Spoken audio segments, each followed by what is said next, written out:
Hello everyone, welcome to our first lesson of 500 for absolutely essential words. Today, we'll learn 12 powerful English words that you will often see in newspapers, books, and conversations. Let's begin. Word 1.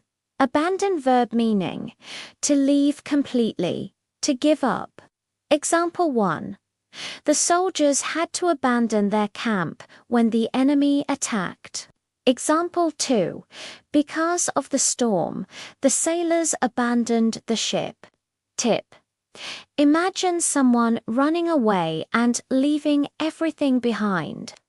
For example, if your car breaks down and you have no choice but to leave it on the side of the road, you abandon your car. If you can't continue working on your project because you don't have enough money, you may have to abandon your project. And if you find yourself lost in a forest without any food or water, you might need to abandon hope of being rescued anytime soon. But why?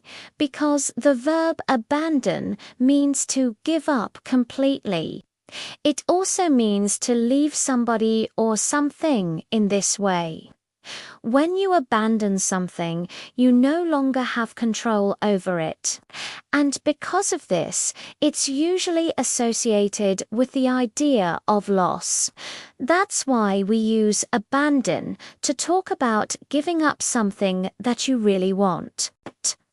Like a dream, a plan, or even a pet. Word 2. Keen adjective. Meaning. Sharp, eager, very interested. Example 1. The detective had keen eyes for details. Example 2. She is very keen to learn English. Tip. Think of a keen knife sharp or a keen student, eager to learn. The adjective keen can be used to describe both physical things and abstract ideas. You can use it to describe how excited or enthusiastic you are about something. For example, you could say, I am keen to go to Japan. If you have keen eyesight, you see things is it. A keen mind means you think and understand things fast. Also, if you have keen senses, you notice things quickly. You might say the hunter has keen ears. He can hear a mouse moving in the grass, or she has keen intelligence and always gets straight A's. Word 3. Jealous adjective. Meaning. Afraid someone else will get what you want. Envious. Example 1. A jealous husband always checks his wife's phone. Example 2. She was jealous of her friend's new car. Tip. Say jealousy makes us feel angry and unhappy. We use jealous to describe the feeling you get when someone else has something that you want.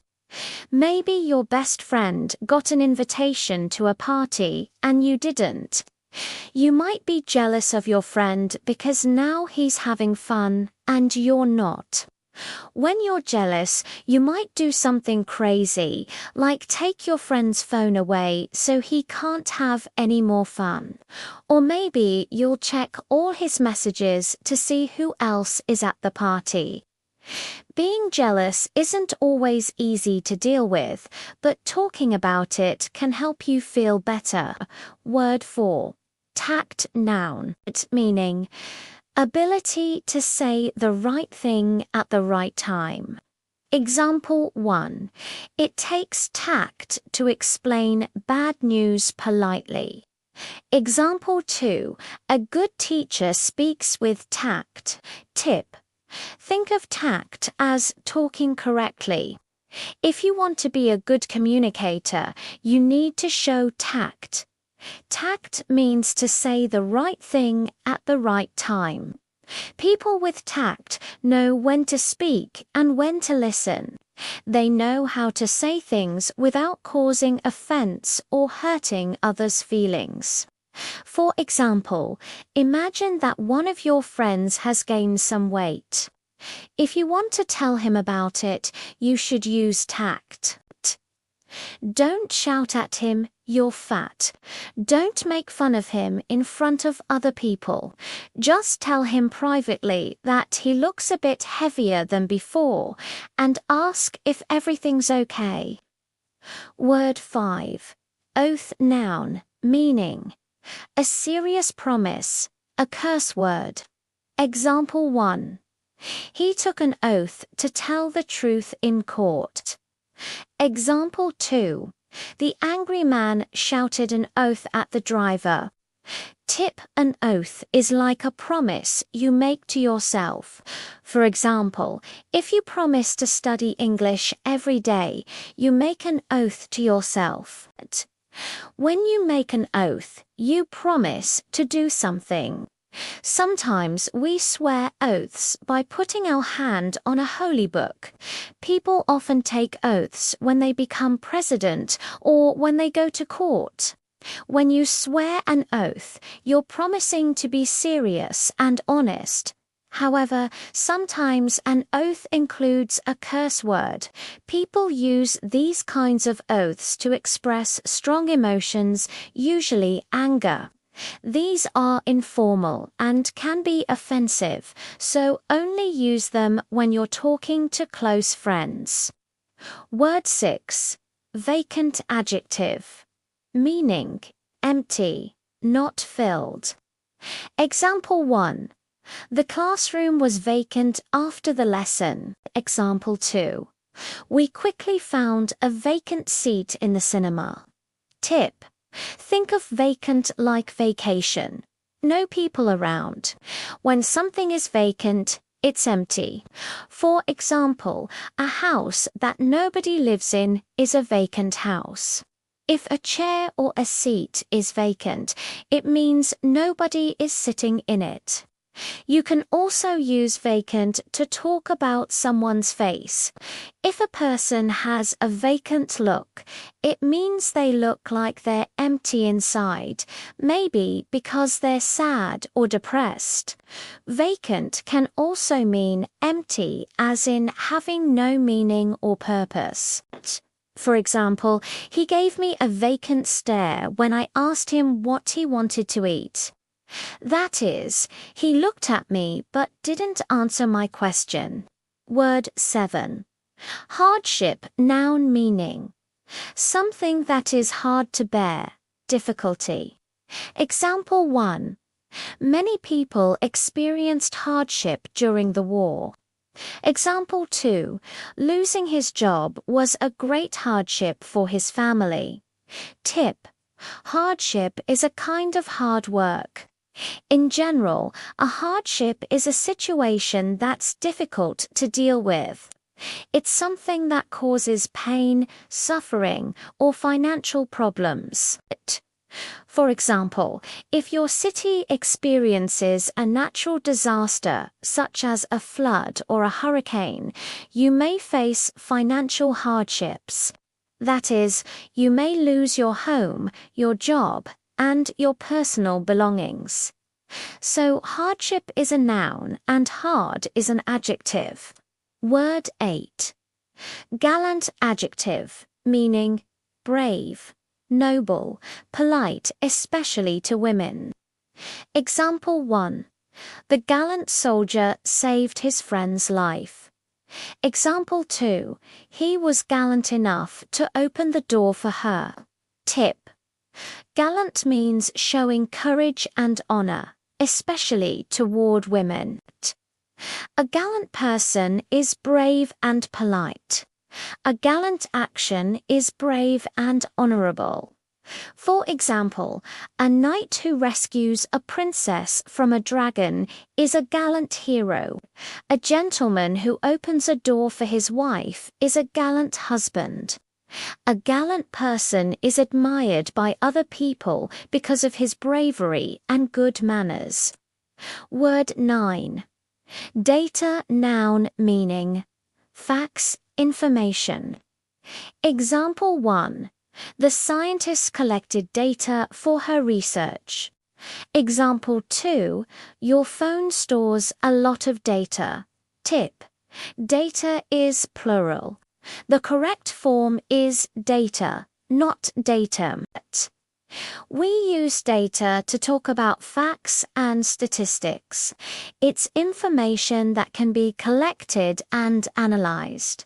For example, if you want to write an essay about teenagers and their jobs, you might collect data about how many teenagers work part-time or full-time. If you want to buy a house, you may ask a real estate agent for data on prices in your area. You can also collect personal data, such as the names and addresses of people you know. Word 10. Unaccustomed adjective, meaning. Not used to something. Example 1. He was unaccustomed to the cold weather. Example 2. She is unaccustomed to speaking in public. Tip. If something is unaccustomed, you aren't familiar with it yet. For example, if you live in a hot country like Brazil or Mexico, you may not be accustomed to snow. If you visit New York in winter, you will see lots of white snow. Since you have never seen snow before, you will be amazed by it. So you can say, I am unaccustomed to this weather. It's amazing. And if you're not used to doing something, you can also say unaccustomed. For example, if you don't often go to parties, you might feel uncomfortable there. You can say, I am unaccustomed to going to parties. Word 11. Bachelor, noun, meaning. A man who has not married. Example 1. My uncle is still a bachelor at 40. Example 2. Many bachelors live in that apartment building. Tip. A bachelor is an unmarried man. Sometimes we call an unmarried man a confirmed bachelor. This means that he doesn't want to get married. Most bachelors are men, but technically a woman who has never been married can also be called a bachelorette. Word 12. Qualify, verb, meaning. To become fit, to show that you are able. Example 1. After 2 years of training, she qualified as a doctor. Example 2. He qualified for the job because he had experience. Tip. When you qualify, you become suitable for something. For example, if you finish school and get a degree in medicine, you qualify to become a doctor. And if you apply for a job and have experience in that field, you qualify for the position. The verb qualify means to become suitable or eligible. If you want to become an Olympic runner, you must qualify by running a qualifying race. If you want to enter university, you must qualify by getting good grades in high school. That's the end of Lesson 1. In the next video, we'll learn 12 more essential words. See you tomorrow.